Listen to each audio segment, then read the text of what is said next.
we can't talk about Hollywood without talking about the Hollywood sign. It's looked over LA from up on a mountain for 101 years now. It's on postcards, t-shirts, movie posters. But what if I told you that the land the Hollywood sign sits on, a large, mountainous piece of the city known as Griffith Park, is actually cursed? Long before the sign went up, a family, the Los Felices, owned Griffith Park and placed a curse on the land so vitriolic, it's believed that it still affects the land today. The story goes that back in the 1860s, a man named Antonio Los Feliz was heir to the Los Feliz Ranch, a plot of land that included all 4,300 square acres of Griffith Park. Antonio was a perpetual bachelor and had no children of his own, but treated his teenage niece, Petronilla Los Feliz, like his own daughter. But one night, in 1863, Antonio lay in his bed, dying of smallpox. Though he wanted to be near his family, it had been decided that Petronilla should go into the city to avoid getting her uncle's illness. Petronilla protested this idea, however. She wanted to stay, not just to say goodbye to her dying uncle or to help take care of him, but she knew that Antonio had some questionable friends that only liked him for his money. And she feared that in his fragile state, they would be on him like vultures on a dying deer, trying to suck the cash they could out of him in his final moments. And sure enough, that night, two men showed up to Antonio Los Feliz's door, Antonio Coronel and a lawyer named Don Inocante. Petronilla's mother answered and let the men in, thinking nothing of it. But these were the worst two people that could have come to the ranch. The men convinced Antonio to change his will and leave the Los Feliz Ranch, which had been in his family since the land was gifted to Antonio's ancestor in the 1790s, to them, not to Petronilla.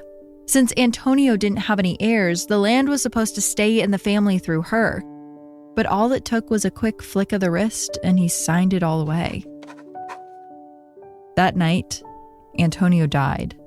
And when Petronilla found out what happened, she was filled with a fiery anger she had never felt before. She and her mother were left with nothing, no place to live. This land was no longer theirs. She ran to town to find Antonio Coronel and his lawyer drinking in a local bar.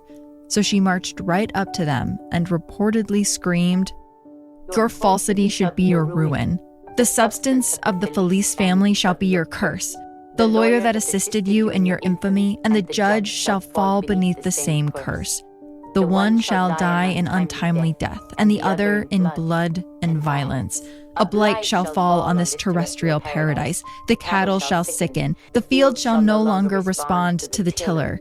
I see a great flood spreading destruction. I see the grand oaks wither in the tongues of flames. The wrath of heaven and the vengeance of hell shall fall upon this place." Afraid that a curse may really come to pass, Antonio Coronel quickly sold the land to a man named Leon Baldwin, but that couldn't save them from the curse. The lawyer who helped Coronel was killed, and Coronel himself was financially ruined later in life. He died without any money to his name. The year that Baldwin bought the land, a plague of grasshoppers came and destroyed all the crops he attempted to grow. That same year, a devastating illness killed off all of his cattle. It was a huge financial loss to his family, and Baldwin would later be killed by an outlaw, but not before selling what he believed to be cursed land. Eventually, the lot of land would be sold to Griffith J. Griffith, the man the land is currently named after. But shortly after purchasing the ranch, a flood would destroy all of the oak trees and essentially everything else in the park.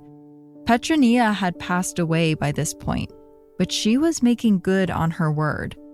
Griffith gave the land to the city of Los Angeles in 1896 as a Christmas present, but really because no one would buy his supposedly cursed, barren land. Some say the curse ended when the land was sold to the city, but others claim it still lingers to this day. I mean, just a few years ago, the land next to Griffith Observatory caught fire, burning a big part of the hill. Was that a classic California wildfire?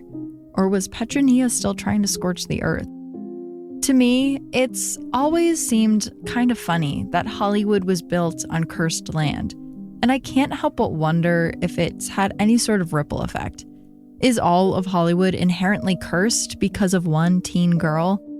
In this episode, I want to tell you about some of the curses that people say have haunted this industry built on cursed land.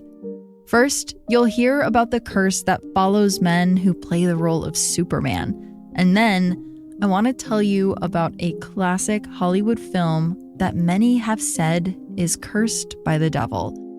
But first, we're going to take a quick break. And as always, listener discretion is advised.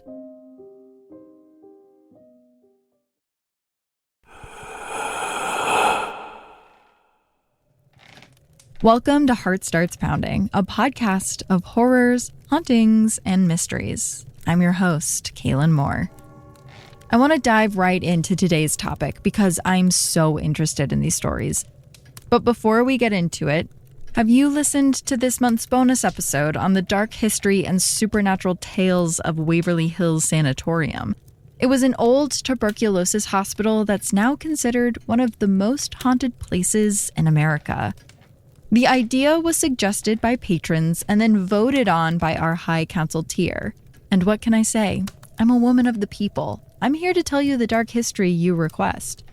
If you'd like to vote on next month's bonus episode, make sure you sign up for our High Council tier on Patreon. Okay, let's get right into it. In December of 2022, Henry Cavill took quite a hit to his career. The actor announced that he would no longer be returning to his hit Netflix show, The Witcher, to play the titular character he had played for 3 seasons. He had contractual obligations to return to DC and reprise his version of Superman. A team of lawyers let Cavill know that he had no choice in the matter. He had played Superman first, and that role took precedence. As if losing out on his $1 million an episode Witcher salary wasn't bad enough, shortly after the announcement was made, Warner Brothers called Cavill to inform him that he was in fact dropped from the Superman project. The man who was playing 2 of the most culturally important characters was now out of a job. When I first heard about this, my heart instantly dropped, and the first thing I thought of was the Superman curse, a curse set to befall any actor who dares play the role. And I wasn't the only one. The internet was buzzing with theories, claiming that this was destined to happen once Henry signed his name on the dotted line to play Superman years ago. But can various people who all play the same character become cursed? Well, according to some, Henry is following in the footsteps of many other actors whose lives were ruined by the role.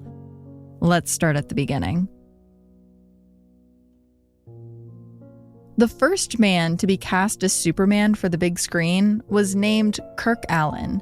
In 1948, Alyn was in a Superman movie serial consisting of 15 episodes. He had moved to Hollywood in the early 1940s to find work as an actor, but he wasn't having much luck, only booking bit parts until he was cast as the superhero. At first, he thought the call offering him the role was a joke. He recalled what the auditioning process was like. Upon seeing Alyn, executives from DC Comics proclaimed, "Hey, you look just like Clark Kent. Take off your shirt." It was true. Alyn had dark hair and a quarterback build. He was an all-American boy, which anyone could tell even when he was wearing a shirt. But still, he took off his shirt and flexed for the execs. One man, excited with what he was seeing, shouted out, "Now take off your pants." Alyn sheepishly smiled and refused. A wise choice, even though at the time, not complying could be the end of your career. It seemed to not matter though, and he was still offered the role. Allen was 37 when he was cast. The movies were released to an okay reception. Audiences were mostly excited to see the screen adaptation of the character they had read about in comics and heard on the radio. You would think that someone who was cast to play such a big role in 15 films would have no problem getting work afterwards. Well, you'd be wrong. After the films, Allen would go on to struggle getting jobs in Hollywood for the rest of his life. He would occasionally appear in the Superman universe, like having an uncredited cameo in the 1978 movie adaptation.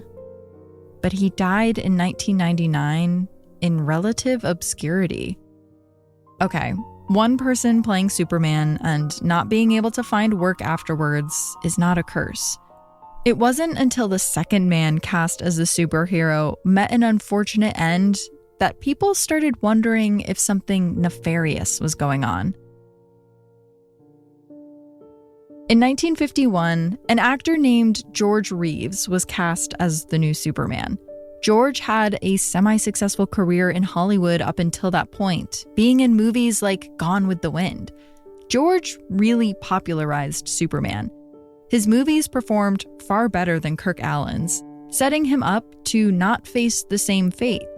But unfortunately for George, the roles seemed to dry up after he finished playing Superman as well. In 1958, an article titled "No Work for Superman" ran in the Evening Star. Then, on June 16, 1959, George was found dead in his room of a gunshot wound, just days before he was to be married. Though the official report ruled it a suicide, there were too many unanswered questions surrounding the event. The night it happened, his fiancée and 3 other friends were hanging out downstairs while Reeves lay in bed upstairs.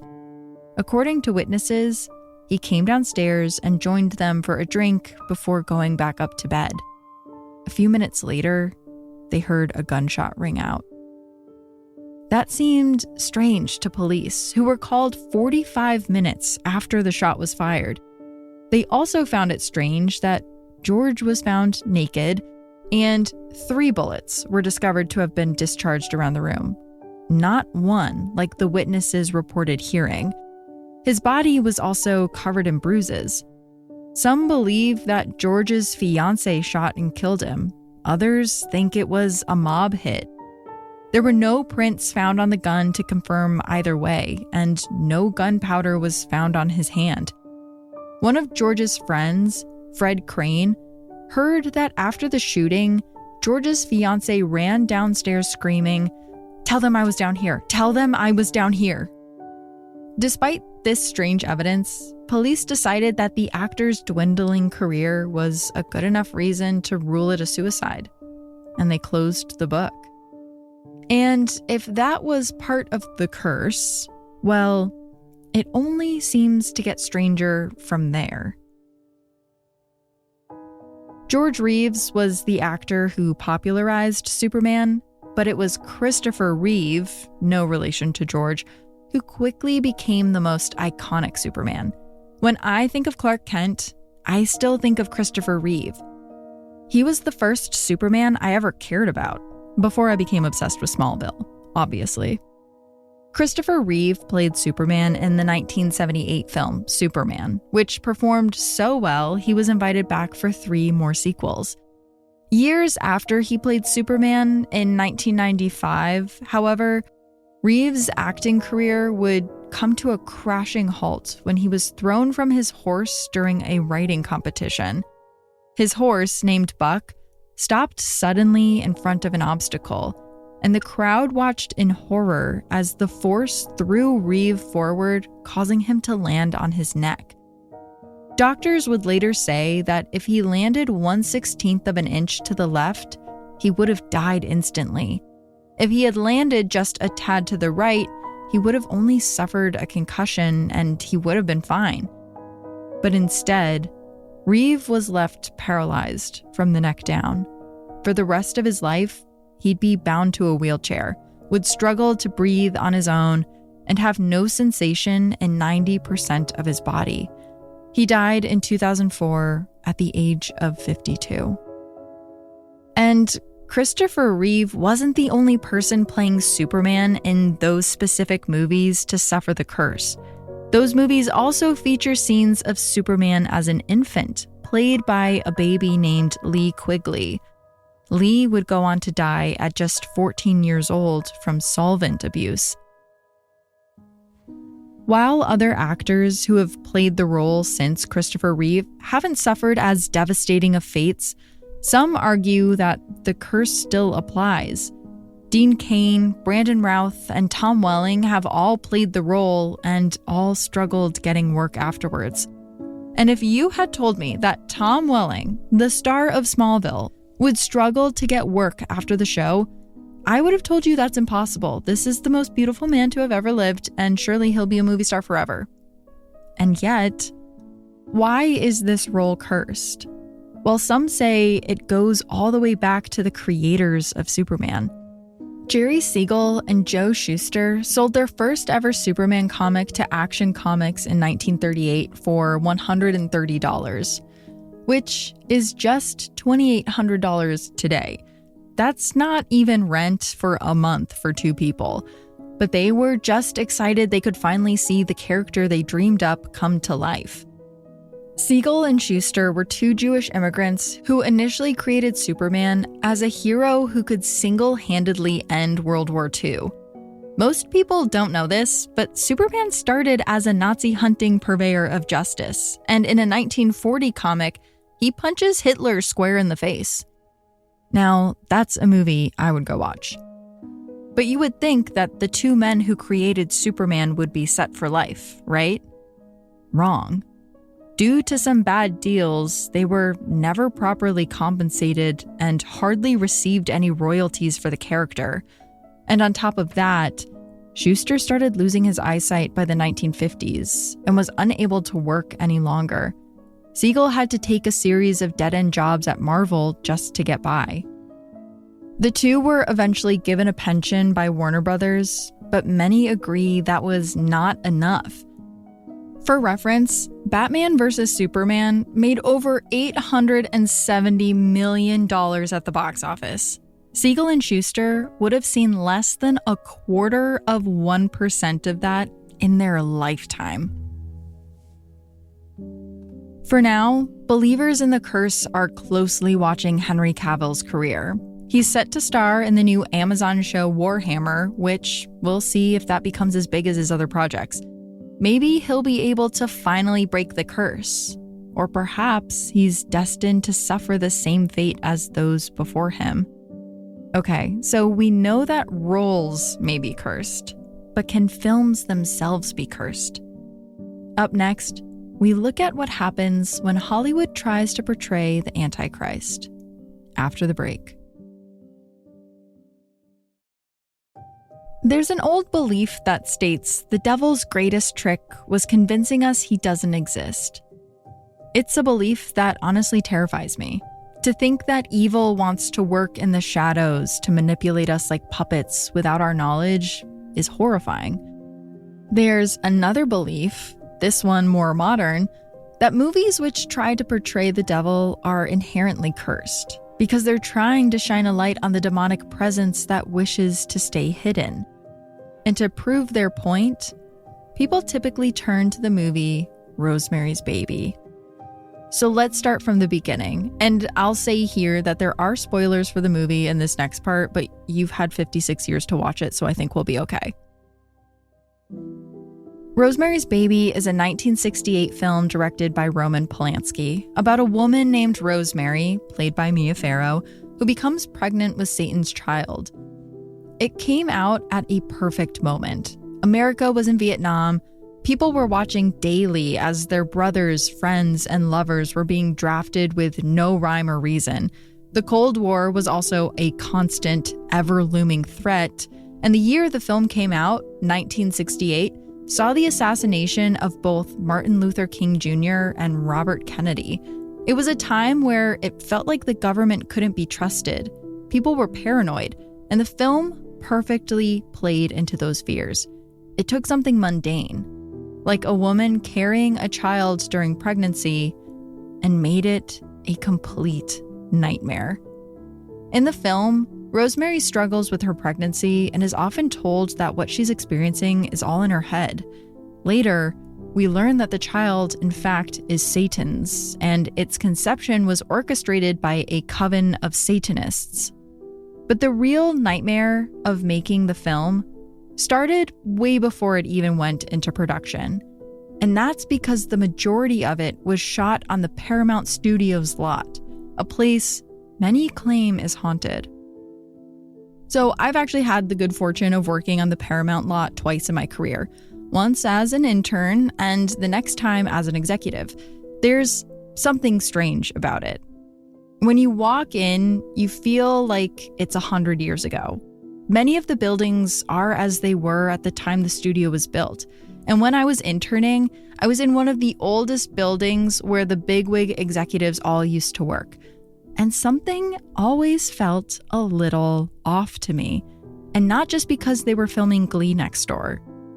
Paramount Studios is located right next to the Hollywood Forever Cemetery, the most famous cemetery in the city where countless actors, musicians, and executives who built Hollywood are all buried.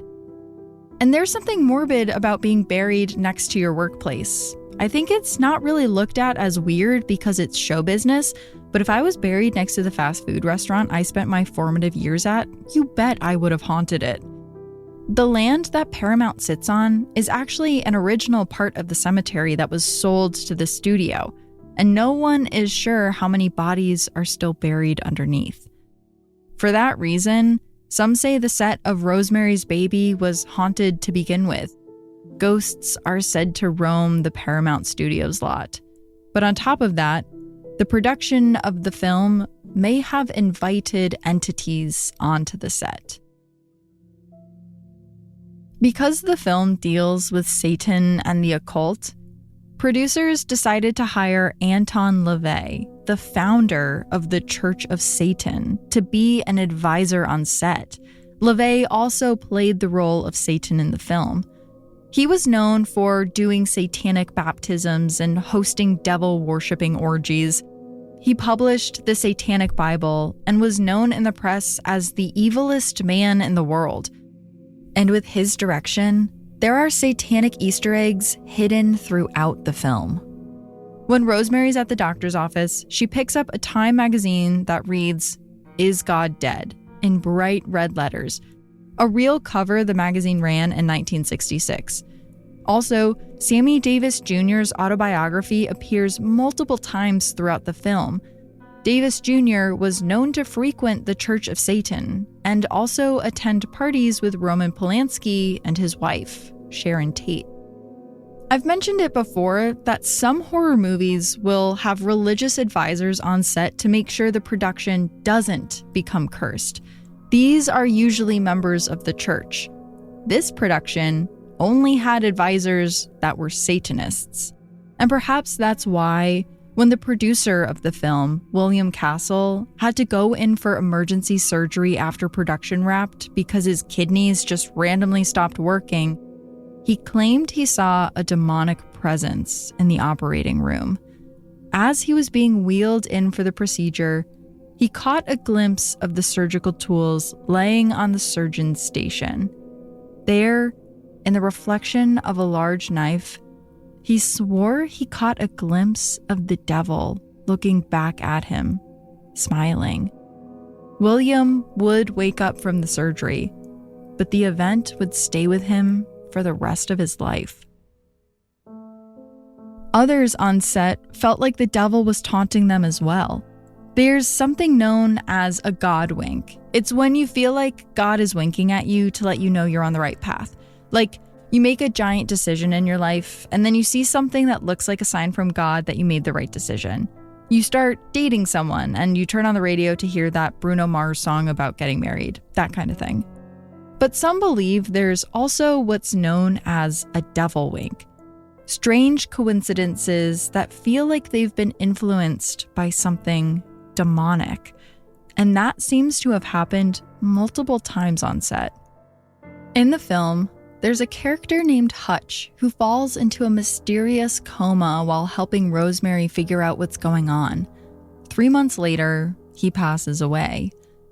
Well, after production had wrapped on Rosemary's Baby in 1968, director Roman Polanski was out drinking with Krzysztof Komeda, a jazz musician who did the music for the movie.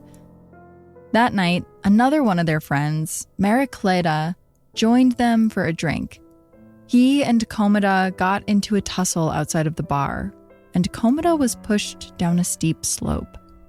He ended up with a brain bleed and was in a coma for, you guessed it, 3 months before he passed away. And then there's how Terry Castle, the daughter of producer William Castle, recalled one night when she was pregnant years after the film came out. She dreamt that she was Rosemary, pregnant with the spawn of Satan. The next day, she went into labor and later lost that child to cancer. When she was asked if she believed if it was part of the curse, she said that she didn't know. Terry admitted to sometimes wondering if the bad things that happened in her family were part of the curse of Rosemary's Baby. Most famously, though, 1 year after the movie came out, there was the death of Roman Polanski's wife, Sharon Tate, which I mentioned in the first episode of this Hollywood series a few weeks ago. See how everything's connected? You may recall I talked about how Sharon saw a vision of herself brutally murdered when she was staying at her friend's haunted house in 1967, which would have been around the time that Rosemary's Baby was being filmed. 2 years later, on August 8th, 1969, 4 members of the Manson family cut the phone line going into the home Sharon and Roman owned and brutally murdered her and her 3 friends that were there. Roman was traveling at the time. But some say this event was another example of a devil's wink, like something demonic had a hand in it. Sharon was 8.5 months pregnant at the time. When she was murdered, she begged for the life of her child to be spared, but the Manson family members showed no mercy. It was hard to not draw some parallels to the movie. In the film, Rosemary gives birth only to be told that the child was stillborn, when in reality, it had been stolen by a coven of Satanists who planned to raise it as the son of the devil. The Manson family was also a coven-like cult that worshipped Charles Manson, who sometimes referred to himself as Satan and other times as God. During the attack, one of the members of the family mentioned she considered trying to save Sharon's baby and bring it back to the cult to raise as their own. But the strangest part of the curse yet may be the butterfly effect that the film had 18 years after it was released, a strange series of events that led to one of the most high-profile murders of the 80s. On December 8th, 1980, John Lennon walked out of his luxury apartment building into the chilly New York air. There, a car was waiting for him and his wife to take them to a recording studio. Crowds of people gathered by the gate, eager to get a peek of the former Beatle. As he was walking towards the idling car, a fan stepped in front of Lennon and held out a copy of his most recently released album, Double Fantasy. Many celebrities would have walked right past this with their head down, but John Lennon was different. He loved his fans. He spent a lot of time standing by the gate of his building, chatting with them and signing the albums they brought to him. He possessed a rare form of patience. And so, even though he was already late to the studio, Lennon smiled, took the album from the fan, and signed it. But what John Lennon didn't know was that man, Mark David Chapman, was carrying a .38 caliber special revolver in his coat pocket that he had brought with him from Hawaii. He had traveled 6,000 miles with the gun and a copy of Catcher in the Rye, with the goal of killing the musician. Chapman felt a spiritual calling to kill Lennon after hearing John had once referred to the Beatles as more popular than Jesus.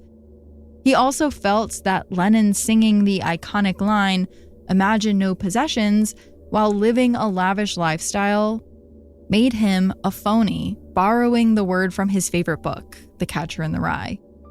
So, later that night, when Lennon and Yoko Ono returned from the studio, Chapman was waiting by the gate. As the couple walked by, he fired the gun 5 times into Lennon's back from about 10 feet away. But the murder of John Lennon almost didn't happen. Mark David Chapman reported that he was unsure if he was really going to follow through with his master plan. But it was signs he saw that day that he felt were from God that convinced him to go through with it. One of those signs was Mia Farrow, the actress who played Rosemary. Chapman saw her walk by that day, and in his mind, that was a divine sign. See, Mia Farrow was in Rosemary's Baby. Rosemary's Baby was directed by Roman Polanski, who was married to Sharon Tate, who was murdered by Charles Manson. Charles Manson was obsessed with the song Helter Skelter, which the murderers actually wrote out in blood at the scene of Sharon Tate's murder. Helter Skelter was a Beatles song, and John Lennon was a Beatle. That was all the evidence he needed that he was meant to go through with this plan. And that wasn't the only invisible string Rosemary's Baby was pulling that day. If you were to see the gate where Lennon was killed, you may recognize the German Renaissance-style building and the arched corridor that leads into its courtyard. It's the building that Rosemary moves into in the film. And not only that, one of the only friends she makes in the building, a woman named Terry, is found dead on the sidewalk of the building's entrance after she jumps off her balcony, right near the spot where John Lennon was killed. More after a quick break. So Mark David Chapman thought that the small act of Mia Farrow walking by him was a sign from God. And we know that was a delusion. Mark David Chapman was mentally unstable and saw signs and patterns in places that didn't exist. Really, you could take any 2 random things and connect them somehow. It doesn't mean that God is sending you a message. And so, maybe we're delusional for thinking that a film is cursed just because a series of bad things happened afterwards. Maybe it's delusional to think that just because people's careers end after playing a role, it's cursed. Like I said, we're watching you, Henry Cavill. But what I do know is that every morning when the sun comes up, the light reflects off of the big Hollywood sign that sits in the Griffith Park hills on what used to be the Los Feliz Ranch, where 160 years ago, a teen girl shouted with her whole chest that a blight shall fall on this terrestrial paradise. And maybe she wasn't just referring to the success of the land. Maybe there's another blight that people are cursed to face in this city, one that affects their careers rather than their crops. Or maybe we're all delusional for thinking a teen girl could have that kind of influence.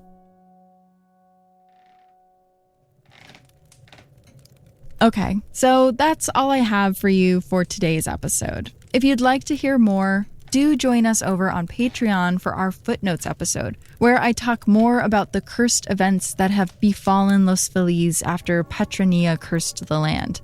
I'll also tell you more about my thoughts on if films can really be cursed. I'll see you next week for our last episode in our Haunted Hollywood series. This has been Heart Starts Pounding, written and produced by me, Kayla Moore. Additional producing by Matt Brown. Sound design and mix by Peachtree Sound. Special thanks to Travis Dunlap, Grayson Jernigan, the team at WME, and Ben Jaffe. Another special thanks to our new patrons. You will be thanked in the monthly newsletter. Have a heart-pounding story or a case request? Check out heartstartspounding.com. And I'd like to end this with a very special welcome to the newest member of the Rogue Detecting Society, John Christopher Turner, born March 29th, to one of our listeners, Marissa. Make sure you keep an eye out for him. A wise man once told me that babies are more open to seeing the spirit world than adults are. So you never know what he's going to see. Anyways, I'll catch you guys next week. And until next time, stay curious. Ooh.